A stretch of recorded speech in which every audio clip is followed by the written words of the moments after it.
ASBL వారి శ్రీరామనవమి కళ్యాణ మహోత్సవం సింగర్ సునీత గారి మధురగానంతో మార్చి 27 సాయంత్రం 5:30కు బుక్ మై షోలో మీ ఉచిత పాస్ ఇప్పుడే బుక్ చేసుకోండి.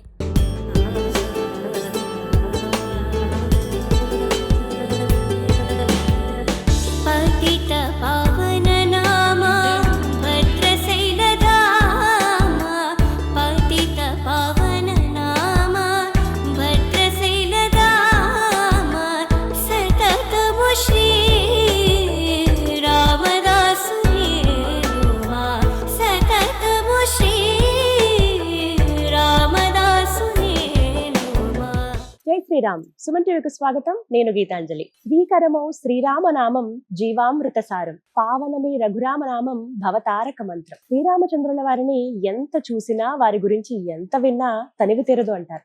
అటువంటి ఆ రామచంద్రుడు సీతాదేవి లక్ష్మణ సమేతంగా భద్రాచలంలో కొలువై ఉన్నారు. ఆ క్షేత్రం దగ్గర ప్రస్తుతం నేనున్నానండి. ఎంతటి అదృష్టమో ఇక్కడ అడుగు పెట్టడం, అలాగే ఈ క్షేత్రం మహత్యం గురించి తెలుసుకోవటం కూడా జన్మ జన్మల పుణ్యఫలమే.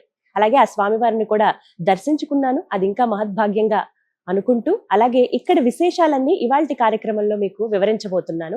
క్షేత్ర మహత్యం, అలాగే కళ్యాణం, అందరూ తెలుసుకోవాలనుకునేటువంటి విశేషాలు, అలాగే క్షేత్రంలో జరిగేటువంటి వివిధ కార్యక్రమాలు, రోజువారీ జరిగేవి, వార్షికంగా జరిగేవి, ఇవన్నీ కూడా ఇవాల్టి వీడియోలో మీకు అందించబోతున్నాను. వివరించేందుకు ప్రస్తుతం మనతో పాటు ఉన్నారు భద్రాచలం శ్రీ సీతారామచంద్ర స్వామి వారి దేవస్థానం శ్రీ రామాయణ పాఠకులు అంతర్వేది కృష్ణమాచార్యులు గురువు గారు. వారితో మాట్లాడి ఈ క్షేత్ర మహత్యం గురించి, అలాగే స్వామి అమ్మవార్ల వైభవం గురించి తెలుసుకుందాం. గురుగారు నమస్కారం అండి. జై శ్రీరామ్. జై శ్రీరామ్ అండి. చాలా సంతోషం అండి మిమ్మల్ని కలవటం. భద్రాద్రి లాంటి ఈ పుణ్యక్షేత్రంలో అడుగు పెట్టడమే ఒక మహద్భాగ్యంగా అందరం భావిస్తాము. అలాంటిది నిత్యం స్వామి సేవలో మీరు తరిస్తూ ఉంటారు. అది నిజంగా అదృష్టవంతులే. ఏం చెప్తారు ఈ మాట పైన? చాలా భాగ్యమనే చెప్పాలండి. మా పెద్దల పుణ్యం వల్ల మేము ఇక్కడ ఈ స్థానంలో ఉండడం అంటే వారి యొక్క అనుగ్రహంగానే భావిస్తాం. పూర్వజన్మ సుకృతమే. ఖచ్చితంగా మీతో సంభాషించడం చాలా అదృష్టంగా భావిస్తాం. ఈ అవకాశం ఇచ్చినందుకు ధన్యవాదాలండి. ముందుగా భద్రాచల క్షేత్రం మహత్యం తెలుసుకోవాలనుకుంటున్నాం. ఇక్కడ స్థల పురాణం వివరిస్తారా? భద్రాచల క్షేత్రం రామచంద్రమూర్తి క్షేత్రాలలో సుప్రసిద్ధమైనటువంటి క్షేత్రము. మనకి సాధారణంగా క్షేత్రాలు రెండు విధాలుగా ఉంటాయి. ఒకటి పౌరాణికంగా ప్రసిద్ధి పొందినటువంటివి, రెండు చారిత్రకంగా ప్రసిద్ధి పొందినటువంటివి. మనకి పౌరాణికంగా ప్రసిద్ధి అంటే వేదవ్యాస భగవానుడు మనకి అష్టాదశ పురాణాలలో కావచ్చు, లేకపోతే ఉప పురాణాలలో కావచ్చు, ఆ క్షేత్ర ప్రస్తావన చేశారనుకోండి, మనకి దానికి పురాణ ప్రసిద్ధి ఏర్పడుతుంది. అలాగే చారిత్రకమైనటువంటి ప్రసిద్ధి అంటే సుమారు ఒక 500 సంవత్సరాలు, లేకపోతే 1000 సంవత్సరాలు, అంతకన్నా ఎక్కువ కాలము ఒక మహారాజుల చేతో లేకపోతే ఒక మహాభక్తుడి చేతో నిర్మించారనుకోండి, ఆలయానికి చారిత్రకమైనటువంటి సుప్రసిద్ధి ఏర్పడుతుంది. కానీ భద్రాచలము ఉభయ ప్రసిద్ధులు పొందినటువంటి క్షేత్రంగా మనం చెప్పవచ్చు. పురాణపరంగా చూస్తే మనకి బ్రహ్మపురాణంలో ఉన్నటువంటి గౌతమి మాహాత్మ్య ఖండం అనేటువంటి భాగంలో ఈ క్షేత్ర మాహాత్మ్యాన్ని అభివర్ణించడం వల్ల ఈ క్షేత్రానికి పురాణపరమైనటువంటి ప్రసిద్ధి ఏర్పడింది. అలాగే చారిత్రకమైనటువంటి సుప్రసిద్ధి అనుకుంటే మనకి రామదాసాది మహనీయుల వల్ల ఈ క్షేత్రానికి చారిత్రకమైనటువంటి సుప్రసిద్ధి మనకి కలిగింది. అలా ఉభయ ప్రసిద్ధులు కలిగినటువంటి క్షేత్రాలు చాలా అరుదుగా ఉంటాయి. అందులో భద్రాచల క్షేత్రం చాలా విశేషమైనది. అంతేకాకుండా మనకొక విశేషం మనకి ఆగమ శాస్త్రం చెబుతోంది, సిద్ధక్షేత్రము అసిద్ధక్షేత్రము అని. సిద్ధక్షేత్రాలని వేటినంటారంటే స్వామి తనంతట తానుగా వెలసినటువంటివి, అలాగే మహర్షుల చేత ప్రతిష్ట కావించబడినటువంటివి, పర్వతాలపైన ఉన్నవి, నదీ తీరంలో ఉన్నవి, సాగర సంగమం దగ్గర ఉన్నటువంటి క్షేత్రాలను సిద్ధక్షేత్రాలు అంటారు అని. అలాగే అసిద్ధ క్షేత్రం అంటే మనలాంటి వారి చేత ఒక ప్రాంతం చూసుకుని అక్కడ ఒక దేవాలయం నిర్మించబడింది అనుకోండి, అది అసిద్ధ క్షేత్రంగా ప్రసిద్ధి పొందుతుంది. అయితే ఈ అసిద్ధ క్షేత్రం కన్నా సిద్ధక్షేత్రం చాలా ప్రభావవంతమైన అని మనకి ఆగమ శాస్త్రం చెబుతోంది. ఇప్పుడు చెప్పుకున్నటువంటి లక్షణాలలో ఏ ఒక్క లక్షణం కలిగి ఉన్నా సరే దాన్ని మనం సిద్ధక్షేత్రంగా భావించవచ్చు. అయితే భద్రాచల క్షేత్రానికి 3 లక్షణాలు కలిగి ఉండటం చాలా ప్రత్యేకత. మొట్టమొదటిది మనం స్వామి స్వయం వ్యక్తంగా వెలిసి ఉండాలి అనుకున్నాం. ఇక్కడ మనకి స్వామి స్వయం వ్యక్తమూర్తి.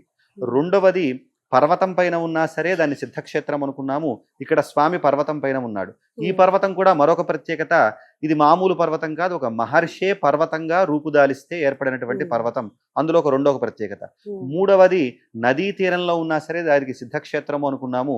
అలా పవిత్రమైనటువంటి గోదావరి, జీవనది అయినటువంటి గోదావరి తీరంలో ఈ క్షేత్రం విలసిల్లి ఉండటం వల్ల, అంటే ఒక లక్షణం కలిగి ఉంటేనే దాని సిద్ధక్షేత్రం అనుకుంటే, చెప్పినటువంటి 5 లక్షణాలలో 3 లక్షణాలు ఆగమశాస్త్ర పరంగా కలిగి ఉండటం మరొక ప్రత్యేకత.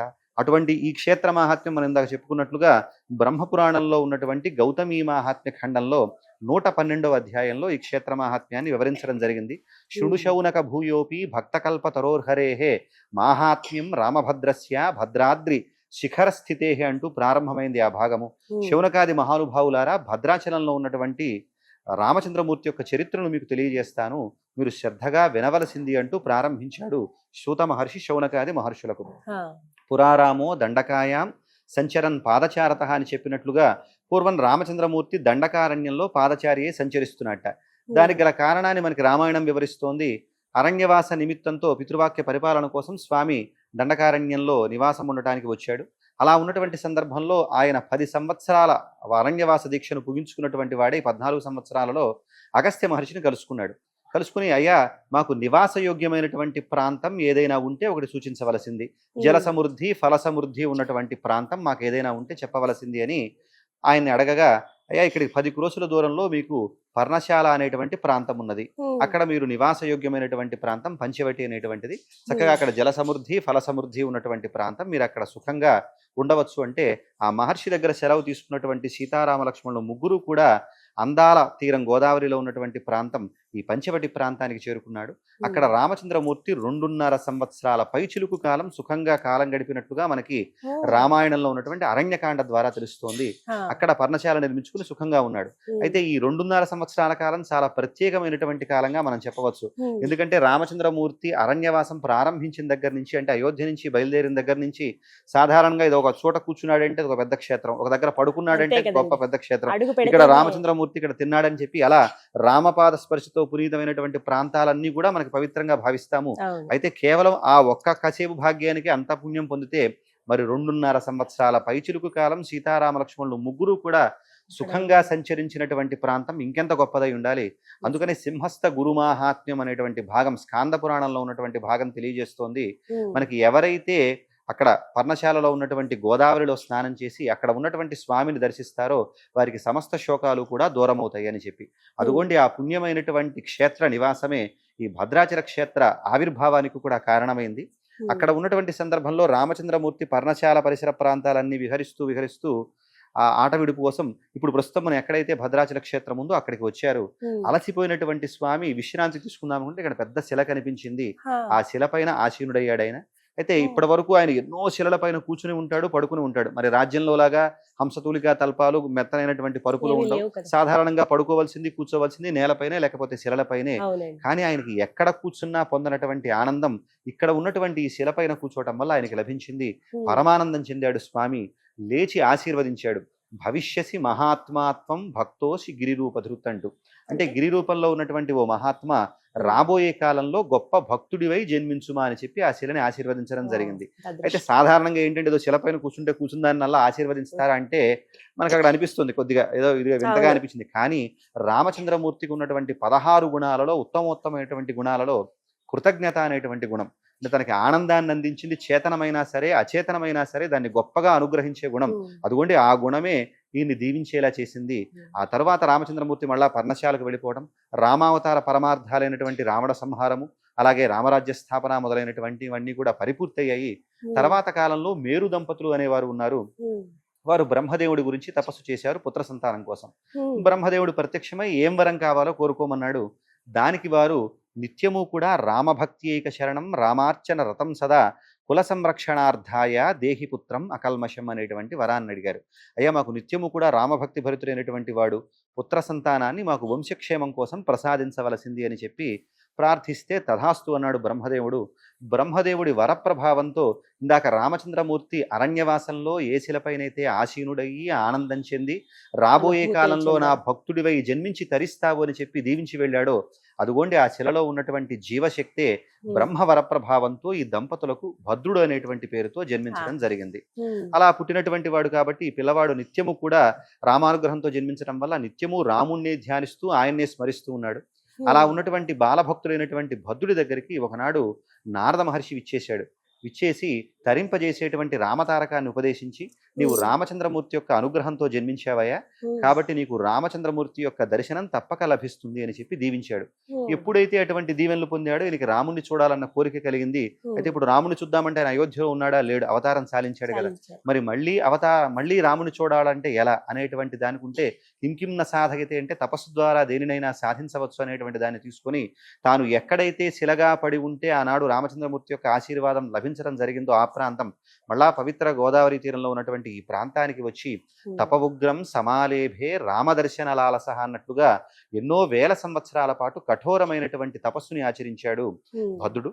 ఇలా ఈయన చేసినటువంటి తపస్సు వేల సంవత్సరాల పాటు కొనసాగి చివరికి ముల్లోకాలు దహించి వేసే అగ్ని జన్మిస్తే దీన్ని చూచి భయపడినటువంటి ఇంద్రాది దేవతలందరూ కూడా వైకుంఠంలో ఉన్నటువంటి శ్రీమన్నారాయణుడి దగ్గరకు వెళ్ళి పలు రకాల స్తోత్రాలతో ప్రార్థించి జరిగిన విషయాన్ని తెలియజేస్తే వెంటనే శేషపర్యంగంపై నుంచి లేచాడు శ్రీమన్నారాయణుడు.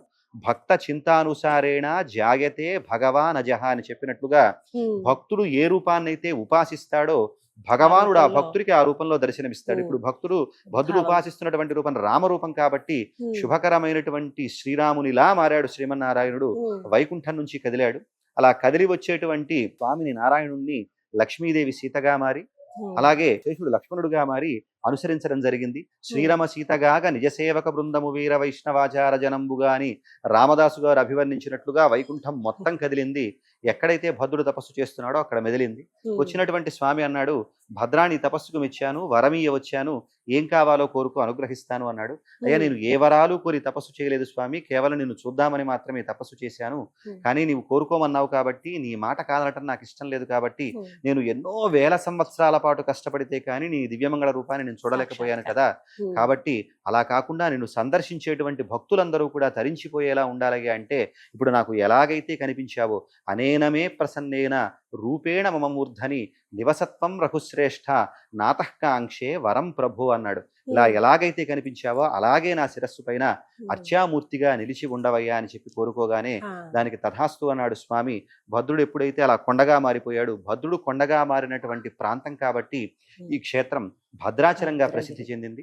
ఇక్కడ ఉన్నటువంటి రామచంద్రమూర్తి మనం ఎక్కడా చూడలేనటువంటి ప్రత్యేకమైన రామరూపం. అంటే ఇతరత్రా మనకి రామచంద్రమూర్తి 2 భుజాలతో దర్శనమిస్తే భద్రాచలంలో ఉన్నటువంటి రామచంద్రమూర్తి 4 భుజాలతో దర్శనాన్ని అనుగ్రహిస్తున్నాడు. కుడి చేతిపై చేతిలో శంఖము, ఎడమ చేతిపై చేతిలో చక్రము, ఎడమ చేతి కింది చేతిలో ధనస్సు, కుడి చేతి కింది చేతిలో ఇలా బాణంతో కూడుకున్నటువంటి అభయముద్ర, సాభయ శరముద్ర అంటారు. కేవలం భద్రాచలంలో మాత్రమే మనం సందర్శించగలిగేటువంటి విశేషమైనటువంటి ముద్రతో ఎడమ తొడపై ఉన్నటువంటి అమ్మవారు మనకి పాంచరాత్రాగమని తెలియజేస్తోంది.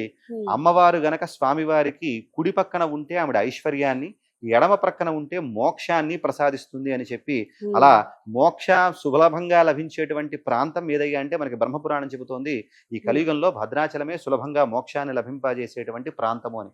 అలా చూసినా మనకి ఆగమశాస్త్రం అటు పురాణము 2 కలిపి చెప్పింది మనకి ప్రత్యక్షంగా కనిపిస్తుంది. అయితే ఇతరత్రా మనం ఏ దేవాలయానికి వెళ్ళినా సరే ప్రధాన మూర్తి మనకి మధ్యలో కనిపిస్తాడు. కృష్ణాలయానికి వెళ్ళామనుకోండి, మధ్యలో కృష్ణుడు, రుక్మిణి, సత్యభామ అటు ఉండొచ్చు. వేరే ఇతరత్ర ఆలయం కుమారస్వామి కావచ్చు, శివాలయం కావచ్చు, ప్రధాన మూర్తి ఉంటారు. కానీ ఇక్కడ మనకి ప్రధానంగా కనిపించేటువంటి అమ్మవారు ఎవరయ్యా అంటే మనకి స్వామి కాకుండా రామాలయం అయినప్పటికీ కూడా మధ్యలో అమ్మవారు కనిపిస్తారు. మనకి ఇదే విధానం మనకి పూరీ క్షేత్రంలో మధ్యలో మనకి అమ్మవారు ఉంటాడు, కృష్ణుడు బలభద్రుడు పక్కన ఉంటారు. అలాగా ఒక సారూప్యం మనం చూడవచ్చు ఇక్కడ. అంతేకాకుండా ఇలా ముగ్గురు కలిసి ఉండటాన్ని, అటు పక్కన ధనుర్బాణాలు ధరించి లక్ష్మణ స్వామి ఉంటాడు, ఇలా ఓంకార స్వరూపంలో స్వామి ఉన్నారు అని చెప్పేసి మనకి చెప్పడం జరుగుతుంది. ఇలా స్వామివారు చతుర్భుజాలతో ఉండటం వల్ల పై 2 చేతుల్లోనూ శంఖచక్రాలను ధరించడం వల్ల నారాయణ స్వరూపంగా, కింద 2 చేతుల్లో ధనుర్బాణాలు ధరించడం వల్ల రామస్వరూపంగా, ఇటు రాముడిగా నారాయణుడిగా కలిసి మెలిసినటువంటి కమనీయ రూపంగా మనకి భద్రాచల రామచంద్రమూర్తి రూపం అభివర్ణించబడుతోంది. అటువంటి ఈ స్వామిని ముందుగా నారద మహర్షి సేవించాడని మనకి బ్రహ్మపురాణం చెబుతోంది. ఆ తర్వాత పన్నిద్దర ఆళ్వారులో ఒకరైనటువంటి శ్రీ తిరుమంగయ్య ఆళ్వార్ అనేటువంటి మహనీయులు కూడా ఈ క్షేత్రాన్ని సందర్శించినట్టుగా మనకి గురు పరంపరా ప్రభావం అనేటువంటి గ్రంథం ద్వారా మనం తెలుస్తోంది ఆ విషయం కూడా. అలా మనకి పరంపరగా చూస్తున్నట్టయితే మనకి సుమారుగా వరుసగా మనకి కథ దొరకదు, సుమారు మధ్యలో శతాబ్దాల మనకి వ్యవధి ఉంది. బాగా ప్రసిద్ధి పొందినటువంటి ప్రాంతం పోకల దమ్మక్క అనేటువంటి ఆవిడ భద్రిరెడ్డిపల్లి అని ఈ భద్రాచలానికి సమీప దూరంలో ఉన్నటువంటి ఆమె కలలో స్వామి కనిపించి మరి ఏ పుణ్యం చేసిందో తెలియదు కానీ భద్రుడు ఎన్నో వేల సంవత్సరాల పాటు తపస్సు చేస్తే కానీ ఆయన దర్శనాన్ని అనుగ్రహించలా. మరి ఏ పూర్వాకృత పుణ్యమో తెలియదు, కలలో కనిపించాడు. మనకి శాస్త్రం కూడా చెబుతోంది స్వామి కలియుగంలో మనకి స్వప్న సాక్షాత్కారమే చేస్తారు అని. అలాగ స్వప్నంలో కనిపించి, దమ్మక్క నేను ఫలానా చోట ఉన్నాను, నన్ను అర్చించి తరించు అని చెప్పి స్వామి చెప్పగా మర్నాడు ఆవిడ మేలుకొని, అప్పుడు ఈ ప్రాంతం అంతా, భద్రాచల ప్రాంతం అంతా దట్టమైనటువంటి అరణ్యంతో అడవి. ఉండేది. దాదాపు చాలాసేపు వెతికి చివరికి తాటి చెట్టు కింద పుట్టలో ఉన్నటువంటి మూలమూర్తిని చూచింది. పరమానందం చెందింది ఆమె. వెంటనే గోదావరి నుంచి నీళ్లు తీసుకొచ్చి పుట్ట కరిగేంత వరకు నీళ్లు పోసింది. అలా సుందరమైనటువంటి భద్రాచల రామచంద్రమూర్తి యొక్క విగ్రహాలను చూడంగానే పరమానందం చెందింది. తాటాకులతో పందిరి వేసింది. నిత్యము తాటి పండును నివేదనగా సమర్పిస్తూ అత్యంత భక్తియుక్తానాం నైవశాస్త్రం నచక్రమః అన్నట్లుగా తనకు తోచినటువంటి పూజా విధానంతో మనసారా స్వామిని సేవిస్తూ తరించింది. అదే తరుణంలో ఈ పరగణాకి తానిషా చేత తహసీల్దార్గా నియమించబడ్డారు. పూర్వం ఇది హస్నాబాద్ పరగణగా పిలువబడేది. అప్పుడు పాల్వంచకి వచ్చారు మనకి కంచెర్ల గోపన్న గారు. తమ గురువు గారైనటువంటి రఘునాథ భట్టర్ అనేటువంటి మహనీయుల దగ్గర శ్రీవైష్ణవ దీక్ష తీసుకుని వీరు భక్త రామదాసుగా సుప్రసిద్ధులయ్యారు. అలా ఉన్నటువంటి వారికి వెళ్ళి దమ్మక్క ఇక్కడి నుంచి పాలవంచకి వెళ్ళి రామచంద్రమూర్తి గురించి తెలియచేయగానే ఆయన పరమానందం చెంది ఇక్కడికి వచ్చి ఇక్కడ మొత్తం స్వామిని చూచి, ఆహా ఎంత దివ్యమైన స్వరూపము, పురాణ ప్రసిద్ధి పొందినటువంటి క్షేత్రం ఇది, సామాన్యమైనటువంటి క్షేత్రం కాదు అని తమ గురువుగారి ద్వారా ఈ విషయాన్ని తెలుసుకొని, ఈ క్షేత్రాన్ని అభివృద్ధి చేయకపోతే, ఆలయం నిర్మించకపోతే నేను వృధా, నా పదవి వృధా అని వసూలైనటువంటి శిస్తుతో స్వామివారికి ఆలయ ప్రాకారాలను, అలాగే ఇప్పుడు మనం గొప్పగా చెప్పుకునేటువంటి చింతాకు పథకము, పత్సల పథకము, కలికితురాయి, మాంగళ్యాలు మొదలైనటువంటి అనేకమైనటువంటి ఆభరణాలను కూడా చేయించాడు. సరే, వీటన్నిటినీ కూడా ప్రభుత్వ ధనం వెచ్చించి చేయడంతో ఎంతో దోషంగా భావించాడు తానీషా. అంటే దానికన్నా ముందు మరొక విశేషం చెప్పుకోవాలి. ఇక్కడ రామచంద్రమూర్తి యొక్క అనుగ్రహం రామదాసు గారి పైన ఎలా ఉంది అనేటువంటి దాన్ని చూడాలంటే, ఈ ఆలయం నిర్మించిన తర్వాత ఎన్ని చక్రాలు పెడుతున్నా సరే పడిపోతున్నాయి. అది సుదర్శన చక్రాలు ఏ పోత పోసినా ఉండట్లేదు. అయితే అప్పుడు ఈయన ప్రాయోపవేశం చేసుకుందాం అనుకుని బాధపడుతూ పడుకున్నారట. స్వామి స్వప్నంలో కనిపించి, నీకు రేపు గోదావరిలో దివ్యమైనటువంటి చక్రం దొరుకుతుంది, దాన్ని తీసుకొచ్చి ప్రతిష్ఠించు అని చెప్పగానే వెంటనే అలాగే మర్నాడు వీరు గోదావరికి వెళ్ళడం, అక్కడ స్నానం చేసేటువంటి సందర్భంలో వాడికి దివ్యమైనటువంటి భగవద్దత్తమైనటువంటి చక్రం లభించింది. అదుగో సుదర్శనం, రాముడు ఉన్నాడన్న దానికి నిదర్శనం అనేటువంటి దాని విధానంగా అది కనిపిస్తే, అలా వెంటనే ఆయన శిరస్సును ధరించి దాన్ని తీసుకొచ్చి ప్రతిష్ఠ. అంటే మనకి శిఖరం శీర్షమిత్యాహు అంటారు. దేవాలయంకి అంటే ఒక మనిషికి ఉత్తమాంగం అంటారు, తల ఎంత ప్రధానమో దేవాలయంలో ఉన్నటువంటి శిఖరం అలాగా శీర్షంగా తలగా చెప్పబడుతుంది, ఉత్తమాంగంగా చెప్పబడుతుంది. అటువంటి దానిపైన సుదర్శన చక్రాన్ని ప్రతిష్ఠించి ఎటువంటి లోపాలు లేకుండా ఉండటం కోసం శ్రీరంగంలో పాంచరాత్రాగమంలో తర్ఫీదు పొందినటువంటి 5 అర్చక కుటుంబాలను తీసుకువచ్చి పటిష్టమైనటువంటి ఏర్పాట్లన్నీ కూడా చేశారు రామదాసు గారు. అలా ఆ తర్వాత వారి కుమారుడు గంజిగుంటలో పడి మరణిస్తే ఈయన కీర్తన కీర్తించడంగానే మళ్ళా స్వామి యొక్క అనుగ్రహంతో వారి కుమారుడు అభిరాముడు మళ్ళా జన్మించటము లాంటి దృష్టాంతాలన్నీ మన రామదాసు గారి చరిత్రలో చూడొచ్చు. ఆ తర్వాత వీరిని బందీఖానాలో బంధించిన సందర్భంలో 12 సంవత్సరాల పాటు కఠిన శిక్షలను అనుభవిస్తున్నప్పటికీ కూడా ఏనాటికైనా సరే నన్ను రాముడు వచ్చి రక్షిస్తాడనేటువంటి నమ్మకాన్ని ఉంచుకున్నారు. సాధారణంగా మనం చూస్తూ ఉంటాము, నేను 10 ప్రదక్షిణాలు చేశాను, 20 కొబ్బరికాయలు కొట్టాను, లేదా చిన్న పూజ చేశాను, 40 రోజుల పాటు ఉపవాసం ఉన్నాను అని చెప్పిన వాళ్ళు నా కోరిక తీరలేదు, దేవుడు ఉన్నాడో లేడో అనేటువంటి సందిగ్ధంలో ఉండేవారు. లేరు, నేను ఎన్ని చేసినా నాకు కనపడలేరు అనేటువంటి మాట్లాడేవారు ఉన్నారు. కానీ అన్ని శిక్షలు అనుభవిస్తున్నప్పటికీ కూడా వస్తాడు నా రాముడు, నన్ను రక్షిస్తాడనేటువంటి నమ్మకాన్ని ఉంచుకున్నాడు. కాబట్టే సాక్షాత్తు రామచంద్రమూర్తి కదిలాడు తన తమ్ముడైనటువంటి లక్ష్మణస్వామితో. రామోజీ లక్ష్మోజీ అనేటువంటి సిపాయి రూపంలో అర్ధరాత్రి సమయంలో తానీషా దగ్గరకు వెళ్ళి రామదాసు గారు ఆలయం నిర్మించడానికి 6 లక్షల వెండి నాణ్యాలను ఖర్చు చేస్తే 6 లక్షల బంగారు మాడల్ని ఇచ్చి విడిపించాడు. తానీషా తన కలేమన్నా కన్నానే కలలో అన్నీ కనిపిస్తాయి, కానీ ఇలాలో రామచంద్రమూర్తి అనుగ్రహించి వెళ్ళినటువంటి 6 లక్షల బంగారు మాడల రాశిని చూచి ఆశ్చర్యపోయాడు. అయ్యో, నేను రామదాసు గారి పట్ల చాలా అపరాధం చేశానే అనేటువంటి భావనతో వారి దగ్గరికి వెళ్ళి క్షమాపణ చెప్పి సర్వాధికారాలను భద్రాచలంపై ప్రకటించి సగౌరవంగా పంపించారు. ఆనాటి నుంచి మళ్ళా రామదాసు గారు యథాప్రకారంగా ఇక్కడ రాముని సేవలో తరిస్తూ కీర్తన రచయితలలో 2వ వారిగా, వాగ్గేయకారుల్లో ప్రముఖులుగా, తర్వాత వచ్చినటువంటి త్యాగరాజాది మహనీయులకు కూడా మార్గదర్శిగా నిలిచి తన జీవితాన్ని భద్రాచల రామచంద్రమూర్తి యొక్క సేవలో చరితార్థం చేసుకున్న పుణ్యాత్ములు శ్రీ రామదాసు గారు. వీరి తర్వాత తూము లక్ష్మీ నరసింహదాసు గారు అనేటువంటి మరో మహానుభావులు ఇక్కడ స్వామివారికి 10 రకాల ఉత్సవాలను ఏర్పాటు చేశారు. వాటికే దశవిధ ఉత్సవాలని పేరు. ఇప్పటికీ కూడా ఉదయం సుప్రభాతం నుంచి రాత్రి పవళింపు సేవ వరకు ఆ ఉత్సవాలన్నీ కూడా మనకి ఆలయంలో జరుగుతాయి. అంతేకాకుండా కేవలం ఉత్సవాలను ఏర్పాటు చేయకుండా దానికి సంబంధించినటువంటి కీర్తనలను కూడా వారు రాశారు. ఆ కీర్తనలు కూడా జరుగుతాయి. ఇలా వీరు ఏర్పాటు చేసినటువంటి సేవలలో చాలా ప్రత్యేకమైన సేవ, భద్రాచలంలో మాత్రమే మనం సందర్శించగలిగేటువంటి ప్రత్యేకమైన సేవ దర్బారు సేవ, ప్రభుత్వోత్సవం అంటారు. సాయం సమయంలో ఈ సేవ జరుగుతుంది. ఎలాగైతే కొలువు కూటమిలోకి వచ్చి ఒక చక్రవర్తి కూర్చున్న సందర్భంలో ఆ రోజు వచ్చినటువంటి ఆదాయ వ్యయాలు కావచ్చు, పరిష్కరించినటువంటి సమస్యలు కావచ్చు, ఎలాగైతే చూస్తారో అలాగే స్వామివారిని మనకు ఒక ప్రత్యేకమైనటువంటి మండపంలో ఏర్పాటు చేసి హరిదాసుల గానాలు, అలాగే వేద విన్నపాలు, దివిటీ సలాం అని చెప్పి చేస్తారు. ఇట్లా 2 కాగడాలను ఇలా పెట్టి ఈ ఆ. మధ్య వెలుగు నుండి ఎవరైతే తమ కోరికను స్వామివారికి నివేదిస్తారో అది తప్పకుండా నెరవేరుతుంది అని చెప్పేటువంటి ఒక విశ్వాసం కూడా ఏర్పడింది. అలా గొప్పనైనటువంటి సేవ, భద్రాచలానికి మాత్రమే ప్రత్యేకంగా చెప్పబడేటువంటి ఆ సేవను చేసి వారు కూడా చరితార్థులయ్యారు. ఇలా త్యాగరాజస్వామి అలాగే మొదలైనటువంటి మహానుభావులందరూ కూడా క్షేత్రయ్య వీళ్ళందరూ కూడా దర్శించినట్లుగా మనకి కొన్ని చారిత్రక ఆధారాల వల్ల తెలుస్తోంది. అటువంటి ఇక్కడ ఉన్నటువంటి స్వామి శ్రీపాంచరాత్రాగమ ప్రకారం పూజలు పొందుతూ ఉన్నాడు. ఇలా పూజలు పొందేటువంటి స్వామిని ఎవరైతే భద్రాచలంలో సేవిస్తారో భద్రాద్రి నిలయన్ రామన్ నత్వా పాపై ప్రముచ్యతే అంటూ మనకి క్షేత్ర మహత్యం చెబుతుంది. ఇలా పంచమహాపాతకాలు చేసిన వారైనా సరే అలా రామచంద్రమూర్తిని దర్శించడం వల్ల వాటన్నిటి నుంచి కూడా సమూలంగా నిర్మూలన పొందవచ్చు అని మనకి బ్రహ్మపురాణం ఈ క్షేత్ర మహాత్మ్యాన్ని తెలుస్తోంది. ఆ క్షేత్ర మహాత్మ్యం పురాణంతో పాటు మనం చారిత్రకమైనటువంటి ఆధారాలతో కూడా మనం తెలుసుకునేటువంటి చూడొచ్చు. ప్రయత్నం చేశాం. చాలా చక్కగా వివరించారండి. ధన్యవాదాలు గురుగారు.